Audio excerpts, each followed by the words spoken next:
Now moving towards the next area, जहाँ पे मैं आपको बताने वाला हूँ, पूरा समेटने वाला हूँ। समझ लीजिए कि जितना भी मैं आपको अभी पढ़ाया वेक्टर सब्ट्रैक्शन, वेक्टर एडिशन, उसको समेट के एक जगह पे लिखने वाला हूँ, एक टेबुलर फॉर्म में लिखाऊंगा और उसी को बस आपको ध्यान में रखना है। ठीक है, देखिए यहाँ पे मैं यहाँ पे करता हूँ vector subtraction, vector subtraction,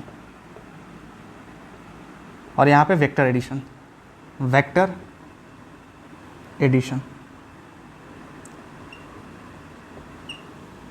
vector subtraction में अपना क्या आता था? वेक्टर सब्ट्रैक्शन में अपना आता था, पहले वेक्टर एडिशन को देखते हैं, ठीक है ना, क्योंकि इससे अपना ये आया है, समझ में आ रहा है ना। वेक्टर सब्ट्रैक्शन से वेक्टर एडिशन नहीं आया, वेक्टर एडिशन से वेक्टर सब्ट्रैक्शन आया है, ठीक है ना। तो पहले बाप को बना लेते हैं, फिर बेटा अपने आप ही सब कुछ बुक देगा, ठीक है ना। तो पहले बाप को देखिए, ठीक है ना। देखिए बाप को देखिए, बाप क्या था? ये ए वेक्टर था, ठीक है, ये बी वेक्टर था, ओके, और एंगल थीटा था, ठीक है ना।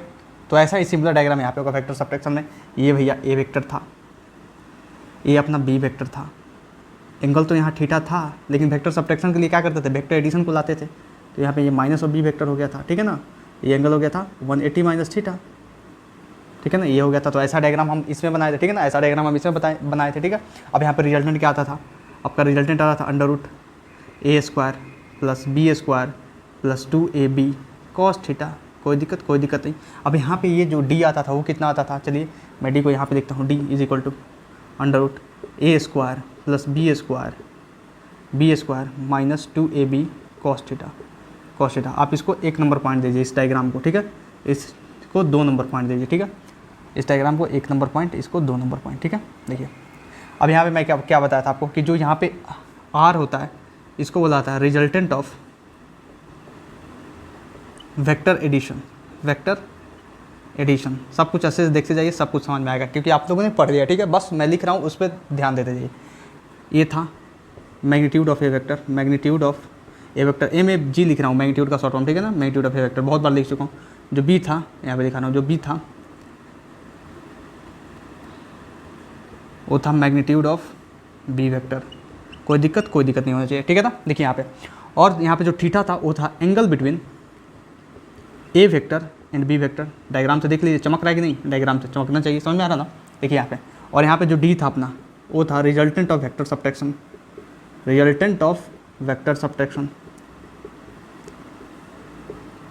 कोई शक नहीं।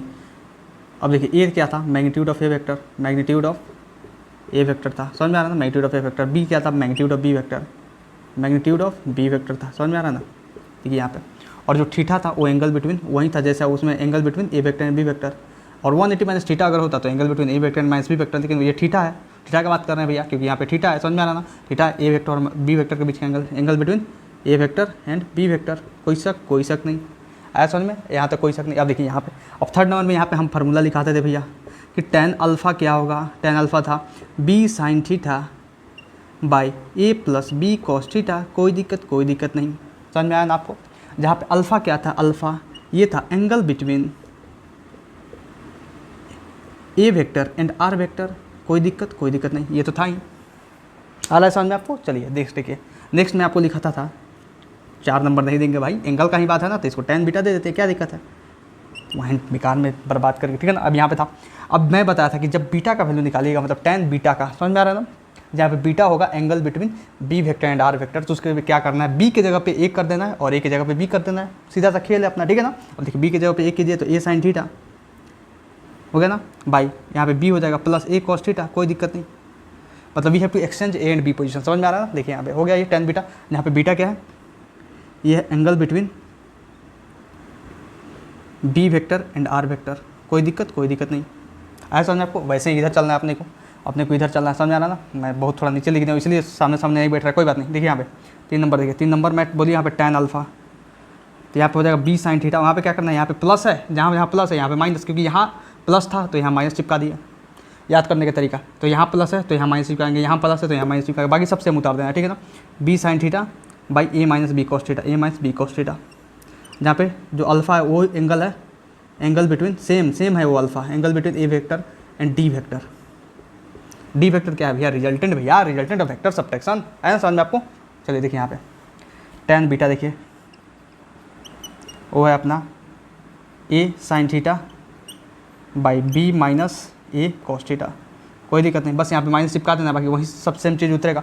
यहाँ पे बीटा क्या है? बीटा है अपना angle between B vector and D vector, B vector and D vector, कोई शक नहीं। देखिए अब इसका हम रेंज क्या लिखते थे, चौथा नंबर यहाँ पे आ जाए, चौथा नंबर ही नहीं, हाँ चौथा नंबर देखिए यहाँ पे, फोर्थ नंबर देखिए। अब रेंज क्या लिखते थे, इसका रेंज बताइए। इसका रेंज ये लिखते थे, रेंज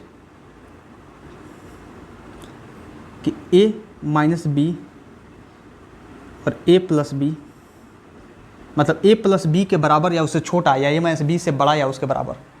बात यही ना था, ये था। और d भी होता है ना, d भी वहीं सेम होता है। मतलब आप रिजल्टेंट देखिए, वेक्टर सब्ट्रैक्शन का, वेक्टर एडिशन का, उन दोनों का रेंज सेम होता है, रेंज सेम होता है। क्योंकि उसमें भी थीटा जब 0 डिग्री था, इसमें थीटा 0 डिग्री था, तो अपना रेंज आ रहा था a प्लस बी, रिजल्टेंट आ रहा था a प्लस बी। और यहाँ पर थीटा 0 डिग्री था तो रिजल्टेंट आ रहा था, सॉरी यहाँ पर थीटा जब 0 डिग्री था, थीटा 0 डिग्री था तो रिजल्टेंट आ रहा था वेक्टर एडिशन में a प्लस बी। और थीटा 180 डिग्री था तो रिजल्टेंट आ रहा था a माइनस बी। यहाँ पे बस एंगल बदल गया, समझ में आ रहा है ना, रिजल्टेंट सेम है। मतलब मैक्सिमम वैल्यू क्या आ रहा है, अगर हम यहाँ पर भी निकाले थे इससे पहले वाले स्लाइड में, जहाँ पे मैं आपको बताया था कि जब 0 डिग्री था तो रिजल्टेंट आ रहा था a माइनस बी, मतलब a माइनस बी, और एक रिजल्टेंट 180 पे कितना आ रहा था a प्लस बी, मतलब a माइनस बी और a प्लस बी के ही सारा बीच में खेला होगा। इसमें भी तो a माइनस बी और a प्लस बी के बीच में सारा खेला हो रहा है, इसमें भी तो इसीलिए सेम आ जा रहा है। मतलब a प्लस बी और a माइनस बी के भी बीच में खेला होगा वेक्टर एडिशन का, तो इसके लिए भी रेंज वहीं लिखेंगे हम। इसका रेंज हो जाएगा अपना a माइनस बी, बस यहाँ पे d चिपका देंगे, समझ में आ रहा है ना, a प्लस बी। आ रहा है समझ में, कैसे हुआ, आ रहा है समझ में, आना चाहिए समझ में। चलिए इसे नोट कीजिए, नेक्स्ट मैं और कुछ पॉइंट लिखाता हूँ, चलिए इसे नोट कीजिए फटाफट। नाउ लुक नेक्स्ट, देखिए आप नेक्स्ट मैं बता रहा हूँ आपको, मैं जितना कराया आपको उतना आपके ध्यान में होना चाहिए, समझ लीजिएगा। अगर कहीं भी कभी भी आपसे अगर पूछ दूँ मैं, या कोई भी पूछ दे, तो आपको पूरा टिप्स पे होना चाहिए। वेक्टर एडिशन क्या होता है, वेक्टर सब्ट्रैक्शन क्या होता है। अब नेक्स्ट देखिए, नेक्स्ट मैं आपको बताने वाला हूँ कि अगर दोनों वेक्टर्स को सेम कर दिया जाए, दोनों वेक्टर्स के मैग्नीट्यूड को सेम कर दिया जाए, तो वेक्टर सब्ट्रैक्शन में क्या फ़र्क पड़ेगा और वेक्टर एडिशन में क्या फ़र्क पड़ेगा। ठीक है, देखिए यहाँ पे पहले वेक्टर एडिशन वाला देखते हैं, पहले बाप को देखेंगे फिर बेटे को डील करते हैं, ठीक है ना। देखिए नेक्स्ट नंबर पॉइंट, वो कौन सा, फोर्थ नंबर पॉइंट था, ये अपना फिफ्थ नंबर पॉइंट, थोड़ा इधर करके देखते हैं ना, फिफ्थ नंबर पॉइंट, ठीक है। Fifth, if magnitude of A vector बराबर मैग्नीट्यूड ऑफ बी वेक्टर बराबर ए, ठीक है ना। ए वेक्टर और बी वेक्टर का मैग्नीट्यूड दोनों हम ए ही लेते हैं, ठीक है। Then resultant is given by, resultant is given by, then resultant is given by अपना कैसे देते थे, रिजल्टेंट देते थे 2a cos theta by 2, 2a cos theta by 2, ठीक है, 2a cos theta by 2। Okay, चलिए यहाँ पे आता था। लेकिन अगर यहाँ पे देखें हम 5 नंबर पॉइंट्स में कि if magnitude of A vector बराबर मैग्नीट्यूड ऑफ बी वेक्टर बराबर A, then resultant is given by, then resultant is given by. अब रिजल्टेंट कैसे देंगे भैया, इसमें रिजल्टेंट ऐसे देंगे, जो आर आता है ना, मतलब डी, हम डी लिखेंगे यहाँ पे, आर नहीं लिखेंगे, डी लिखेंगे, D is equal to 2a sin theta by 2। अब कहेगा सर निकाल के बताइए, भाई निकल जाएगा, बहुत आसान है निकालना, ठीक है ना। उसमें आपको क्या करना है, जस्ट जो मैंने फार्मूला जो था डी का फार्मूला था under root a square plus B square minus 2ab cos theta, वहाँ पे आपको क्या करना है, ए के जगह पे बी के जगह पे दोनों पे ए डाल देना है, समझ में आ रहा है ना। बी के जगह पे आप ए डाल दीजिए, देखिएगा आपका आंसर यही आने वाला है, ठीक है। अब इसमें कुछ नेक्स्ट पॉइंट देखिए, उसके बाद मैं इधर बताता हूँ, ठीक है। नेक्स्ट पॉइंट इसमें ये था कि ये नंबर में कि अगर थीटा बराबर 0 डिग्री हो तो क्या होगा, थीटा बराबर बी नंबर में थीटा बराबर अगर 60 डिग्री हो तो क्या होगा, अगर थीटा बराबर 90 डिग्री हो तो अपना क्या होगा, और थीटा बराबर 120 डिग्री हो तो क्या होगा, और थीटा बराबर 180 डिग्री हो तो क्या होगा, समझ में आ रहा है। तो वैसे भी इधर देखते हैं, ठीक है ना, इधर देखते हैं। अगर मान लो थीटा बराबर 0 डिग्री होता है तब क्या आएगा रिजल्टेंट, थीटा बराबर 60 डिग्री होता है तो रिजल्टेंट क्या आएगा, रिजल्टेंट मतलब डी। थीटा बराबर अगर 90 डिग्री होता है तो रिजल्टेंट क्या आएगा, अगर थीटा बराबर 120 डिग्री होता है तो रिजल्टेंट क्या आएगा, और अगर थीटा बराबर 180 डिग्री होता है तो रिजल्टेंट क्या आएगा। तो इसमें क्या आता था, इसमें आता था अपना सही एक पैटर्न बताया था आपको कि रिजल्टेंट आएगा √4a, यहाँ पे रिजल्टेंट आएगा √3a, यहाँ पे रिजल्टेंट आएगा √2a, यहाँ पे रिजल्टेंट आएगा √1a, समझ में आ रहा है ना, √1a। याद करने का तरीका था, इसीलिए मैंने ये पैटर्न बताया था आपको। यहाँ पे आएगा √0a, ऐसा में ऐसे आता था। लेकिन यहाँ पे देखिए, यहाँ पे क्या करना है आपको, यहाँ से ऊपर से नीचे आए आप, यहाँ से क्या करना है, नीचे से ऊपर कॉपी कर देना है। मतलब 0 पे ये नीचे वाला होगा, 60 पे ये वाला होगा, 90 पे ये वाला होगा, 120 पे ये वाला होगा, और 180 पे ये वाला होगा। मतलब ये जो सीधा लिखा हुआ है आपको, बस इसका जो रिजल्ट आया है ना, उसका इसमें ऊपर से नीचे कॉपी कर देना है। नीचे से ऊपर जो रिजल्टेंट में आया है उस सब्ट्रैक्शन में ऊपर से नीचे कॉपी कर देना है, समझ में आ रहा है, वो आंसर आ जाएगा। तो डी का क्या हो जाएगा, डी हो जाएगा √0a। पैटर्न देखिए, अब यहाँ पे बढ़ेगा, यहाँ पे 0 1 2 3 4 तक जाएगा, लेकिन यहाँ पे क्या होता है घट रहा था √4 √3 √2 √1 √0, समझ में आ रहा है। देखिए यहाँ पे, तो यहाँ पे डी क्या हो जाएगा √1a, यहाँ पे डी क्या आ जाएगा √2a, यहाँ पे डी क्या आ जाएगा √3a, यहाँ पे डी कितना आ जाएगा √4a, मतलब √4a का मतलब 2a। आया समझ में कैसे हुआ। अब देखिए, अब मैं यहाँ पे कुछ आपको एनालाइज कराना चाहता हूँ। एनालाइज क्या कराना चाहता हूँ, एनालाइज ये कराना चाहता हूँ। आप देखिए इन वैल्यूज़ को देखिए, ये वैल्यूज़ तो आप ऐसे भी लिख सकते थे ना, 2a लिख सकते थे, ये √2a, इसी को लिखिए, बस इसी को लिखिए, और इसको लिखिए ये, ठीक है, ये लिखिए, ठीक है, इसको ये लिखिए, ठीक है, इसको 2a लिखिए, इसको ये लिखिए, इसको भी आप क्या लिख सकते हैं, इसको 2a लिख सकते थे, इसको 2a लिख सकते थे, इसको a लिख सकते थे, समझ में आ रहा है, इसको a लिख सकते थे, इसको 0 लिख सकते थे, 0 लिख सकते थे, मतलब ऐसे लिख सकते थे। मैंने बस चेंज कहाँ किया, चेंज जस्ट किया हूँ, तो कहाँ किया हूँ, चेंज जस्ट इसी में किया हूँ, इसमें किया हूँ, इसमें किया हूँ, इसमें किया हूँ, यहाँ पे लिख दीजिए 0, समझ में आना, मतलब तीनों में चेंज किया हूँ, मतलब बात तो बराबर ही है। आप 2a को √4a लिखिए तो बात बराबर है, आप a को √1a लिखिए तब भी बात बराबर है, क्योंकि वहीं आने वाला है, समझ में आ रहा है ना। कपड़ा बस अलग पहन लिया, बाकी इंसान वही है, समझ में आ रहा है।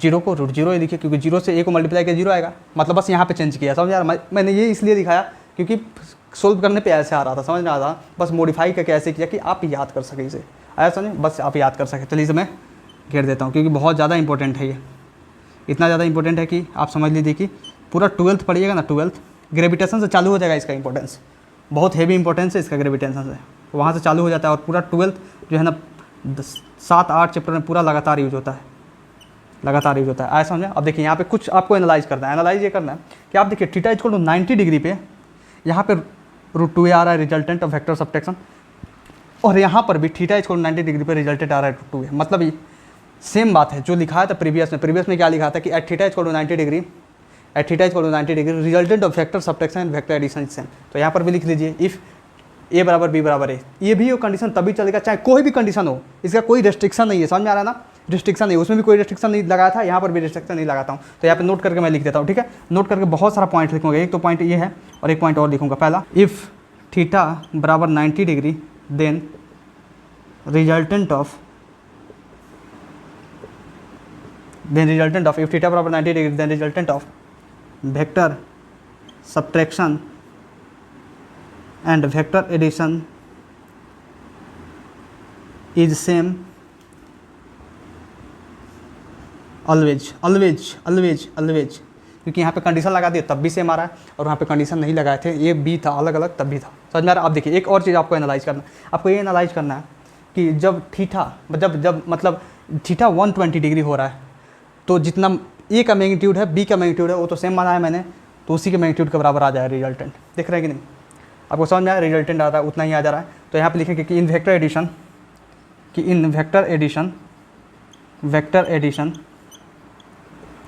Eight theta is equal to 120 degree if R A vector का मैग्नीट्यूड बराबर बी वेक्टर का मैग्नीट्यूड बराबर ए, देन रिजल्टेंट बराबर ए, देन रिजल्टेंट भी होगा ना, रिजल्टेंट का मैग्नीट्यूड भी यहीं आएगा, देन रिजल्टेंट का मैग्नीट्यूड जो होगा ना, रिजल्टेंट का मैग्नीट्यूड वो भी ये आने वाला है, समझ में आ रहा है।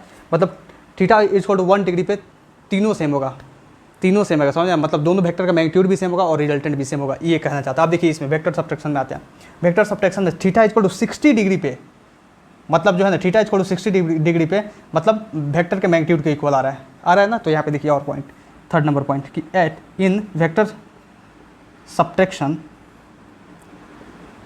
Eight theta is equal to 60 degree if A vector का मैग्नीट्यूड बराबर बी वेक्टर का मैग्नीट्यूड बराबर ए, देन डी बराबर ए।